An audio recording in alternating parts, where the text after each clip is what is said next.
అభివృద్ధిలో ప్రజలు భాగస్వామ్యం అయితేనే సమగ్ర అభివృద్ధి సాధ్యమవుతుందని ప్రభుత్వ విప్ ఆది శ్రీనివాస్ అన్నారు. ఆదివారం రోజున 6 కోట్ల రూపాయలతో నిర్మించే రోడ్డు వెడల్పు పనులకు శంకుస్థాపన జరుగుతుందని వేములవాడ పట్టణ ప్రజలు దశాబ్దాలుగా ఎదురుచూస్తున్న రోడ్డు వెడల్పు పనుల ప్రారంభం కావడం సంతోషంగా ఉందని ఆయన తెలిపారు.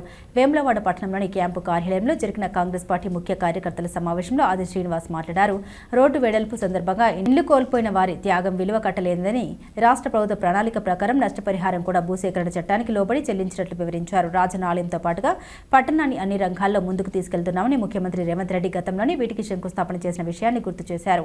ఇప్పటికే వేములవాడ పట్టణ పరిధిలో 150 మందికి ఇందిరమ్మ ఇండ్లు మంజూరు చేశామని, మిగతా వారికి కూడా త్వరలోనే అందిస్తామని వివరించారు. ఈ కార్యక్రమంలో కాంగ్రెస్ నేతలు, కార్యకర్తలు హాజరయ్యారు. ఎక్కడ ఏ పని చేపట్టాలన్నా మనకు సంబంధించినటువంటి పట్టణ బ్లాక్ జిల్లాకు సంబంధించిన నాయకత్వము, ఇంద్రమ్మ కమిటీలకు సంబంధించిన సూచనలు, సలహాలు, ఎక్కడైతే ఇది కావాలనుకుంటున్నారో వాళ్ళ ఆలోచనకు అనుగుణంగా నేను పనిచేస్తూ ప్రభుత్వం ముందుకు పోతున్నటువంటి పరిస్థితి మీరు అందరూ కూడా గమనిస్తున్నవే. ఇంద్రమిన్లు ఇద్దామనుకున్నప్పుడు కూడా మీరు చెప్పినటువంటివి మీ వార్డులలో పేదవాళ్ళు వీళ్ళని చెప్పి మొదటి దశలు ఇచ్చినాం. 2వ దశలో కూడా ఇప్పుడు ఇస్తున్నాం. 3వ దశలో కూడా ఇచ్చి ఏర్పాటు చేస్తున్నాం.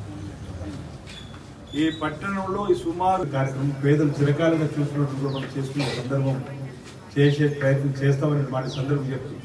రేపటి రోజు ఇక్కడ పుషప్ అనేది రాజకీయాల్లో ప్రభుత్వం పక్షాన, పార్టీ పక్షాన వచ్చే దానికంటే తోడు తనకు తను నేను సేవ చేయాలని చెప్పిన ఆలోచనతో ముందుకు వచ్చేటువంటి వాళ్ళు నాయకుడికి ఎక్కువ ఎదగడానికి అవకాశం ఉంటుంది. కాబట్టి మీకు ఇప్పుడు ఇచ్చినటువంటి అవకాశాన్ని సద్వినియోగం చేసుకోండి.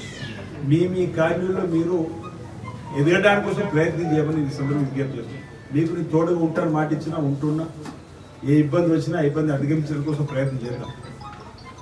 10 మంది ఉన్నారు అక్కడ పేదవాళ్ళు, 5గురికి ఇవ్వాలి, మనమే నచ్చి చెప్పాలి. లీడర్షిప్ క్వాలిటీ అది.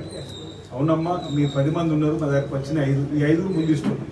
అందువల్ల 5గురు పేదవాళ్ళు చేసి ముందిస్తున్నారు, మీ 5గురు సెకండ్ ఇస్తామని చెప్పండి. మనం చెప్పినట్టయితే వాళ్ళకు నమ్మకం కలుగుతుంది. మొదలు పెడుతున్నారు కాబట్టి ఒకటి చేస్తారని చెప్పండి. ఆ ప్రయత్నంలో మీరు ఒక వార్డులో 100 మంది ఉన్నారు, అడుగుతారు లేరు, ఒక వార్డులో అసలు లేరండి. ఉదాహరణ చెప్తాము.